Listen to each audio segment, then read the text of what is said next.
Emotionally, I thought it was important because wanting to hang around my brothers, I knew I needed to get good. So emotionally, I wanted to be with them, and that was a driving force. And on the other side, I think society presenting the game of baseball to us, on a daily basis and all that was very intriguing. And I think it was something that got me thinking along those lines. Obviously, when I was 12 years old, I had that aha experience, and it was something I felt like I could see myself doing. All right.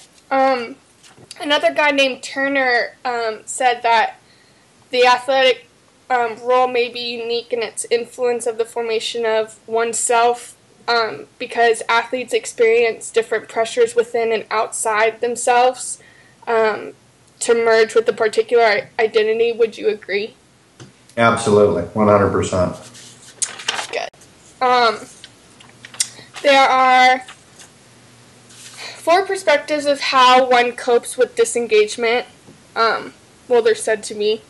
One's the activity theory, and that just says that you pretty much, when your patterns of activity are lost, so when you disengage from your role, you create new roles in order to adjust to the new situation.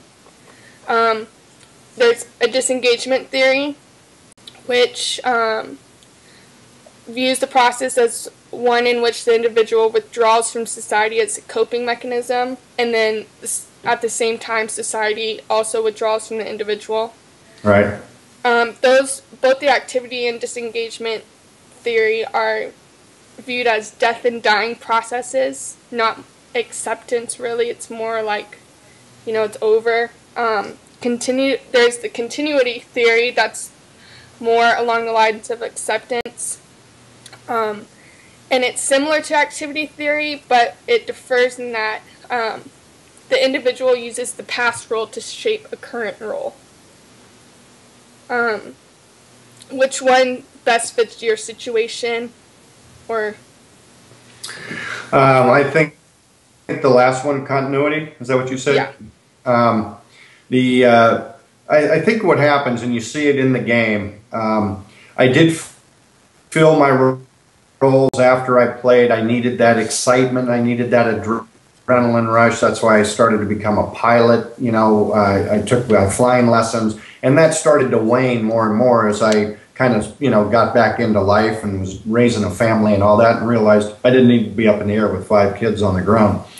But the second one you see a lot, where I think a lot of ball players have their whole identity tied to the game, and it's real hard for them to break away. And I think that's why you get that severe pullback.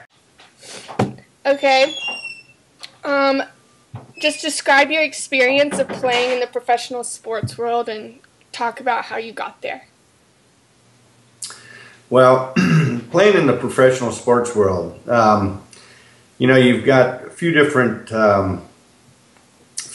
leagues you have to go through. You got to go through, in my case, rookie ball, A ball, double A, triple A ball, before you get to the big leagues. So there are certain stages that you have to go through, and all of it was fun. In fact, in my mind, I was playing in the big leagues when I was 9 years old in the backyard. I kind of pictured myself and knew I loved the game and all that. But once you're in it and you realize how far you have to go, you've got basically one person off every rookie ball team makes it to the big leagues. So your odds aren't very good. But what I think was the most important thing for me was having that picture in my mind of playing in the big leagues. That's what I wanted to do. I had a lot of fun playing baseball. So it was never a job to me. And I saw a lot of young, good talent walk away from the game because the minor leagues is a very tough journey. You're on the road a lot. You're 20-hour bus trips. It's hard. And so I think some people, felt like it would be easier going home and working for dad. So the whole experience to me, I love the process. I love the challenge. Getting to the big leagues, I don't think I would have got there if I didn't actually see myself there. And I think a lot of kids that I came up with whose dads played in the big leagues. It made them very easy. Made it very easy for them to get to the big leagues because they were around the big league life the whole time, like Ken Griffey Jr. or some of these kids that had dads in the big leagues. And you kind of get over that awe experience, which a lot of kids who don't have that luxury, they have to conquer that because getting to the big leagues is kind of the end all. So that becomes a mental gymnastic for you to have to overcome. But the overall experience, incredible. It was just mentally very taxing, physically taxing. So it was all in all a complete challenge that was great to strive for. All right. Okay, I'm going to talk about. There's these two. There are Cooley and Mead are two sociologists who theorized. Cooley thought that the self was in a fact a social self and could not exist without society. So in other words, an individual was mostly influenced not by the actual viewpoint of the others, but by how he believed the group was perceiving him. Do you understand that? Somewhat. So not how the actual people perceive you, but how you think they perceive you. Correct. Projecting. Yeah. So also, like as a young child, you develop a social self through role taking and interaction. As you experience further interactions, you gained your athletic identity, which is assured through the pride that is experienced as a result of successful athletic performance. When do you believe that you gained an athletic identity, and what do you believe helped you get to that? Great question. I think being the youngest of 7 and really the youngest of 5 boys who were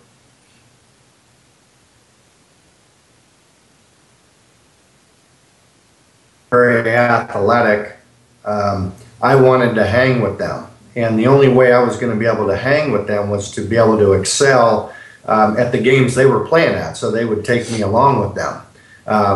So I was always around sports, playing Little League and all that, but having older brothers and them kind of, they say after the 4th sibling, you're raised by your siblings. So my older brothers would really kind of take me with them, and I would strive to, because they'd always tell me, don't embarrass me, So you had to be good, and you had to work at your game, but I loved doing it. But I think that was a little bit of a driving cause, having the older brothers. And then I just love sports. I love the challenge of it. And so that was something that intrigued me really at a young age.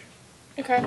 Well, Cooley, unlike Cooley, Mead believed that Cooley was more emotionally based, like his theory was more emotional. And Mead thought it was more cognitive. And Mead said that without language, the self could not develop. He said there's 3 stages in which the individual self develops. There's the play stage, which the child learns to take itself as both the subject and the object. So, for example, when you're younger, you play the role of like a mom or dad. Right. And then he goes into the game stage, which requires the individual to take the role of others. So in baseball, you have to understand everyone else's role. And then right. You figure out where you fit into that situation, like what role you have on the field. And then the last stage was the generalized other, which it allows the child to see himself from perspective of the whole community. And Mead said that there is an I in me, and the I was the actor and the me was the reactor. And would you describe your development of your self-identity more emotionally based, as Cooley theorizes about, or more how Mead believes one gains a self, which is more cognitive? Or, I mean, it could be a little mixture of both, but... Yeah, I think there is probably a little mixture. I think cognitively, I learned to love the game. I watched it all the time. I saw it in society. It was something that intrigued me. And as I got a little bit older, like 12 years old, I realized I could actually make a living at this game while I was watching it. And that was kind of an aha experience for me. Yeah, some of the big leaguers, they had to retreat because their identity was tied up in their sport. And my identity was never tied up in baseball. I loved baseball. I loved playing it, but my identity was kind of further. Always wanted a big family and wanted to do other things. So it wasn't a big, the third one definitely applies to me. It was continuity. It was just a continuous, move down the road and try something. Okay. Do you remember what the biggest crowd you played in front of was? Yeah, it had to be actually in AAA because it was in Denver Mile High Stadium, and that was about 60, might have been 71,000 people. Okay. 4th of July. My teacher, he wrote a theory on being in the zone. Right.